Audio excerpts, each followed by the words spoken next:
അപ്പോൾ മച്ചവനെ നമ്മൾ ഇന്ന് വെറുതെ ഇരുന്ന് ഫോൺ തോണ്ടിക്കൊണ്ടിരുന്നപ്പോൾ ബിരിയാണി കഴിക്കണ വീഡിയോ ഉണ്ടായി. നമുക്ക് ബിരിയാണി കഴിക്കാനുള്ളൊരു പൂതി. അക്കൗണ്ട് ചെക്ക് ചെയ്തപ്പോൾ 2 രൂപ.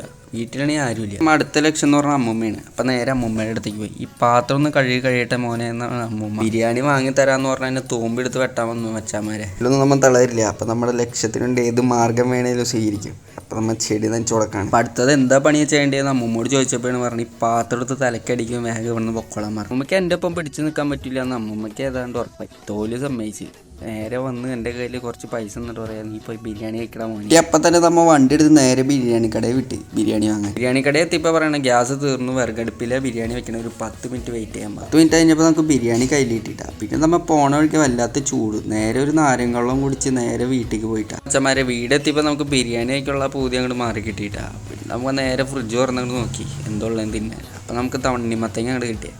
നേരെ തണ്ണിമത്തങ്ങ എടുത്ത് തണ്ണിമത്തങ്ങയും കഴിച്ച ഒരു സിനിമയും കണ്ട് ഞാൻ അവിടെ കിടന്നു. അപ്പോൾ ശരി മച്ചാ, നമുക്ക് അടുത്ത വീഡിയോ ആയിട്ട് കാണാം കേട്ടോ.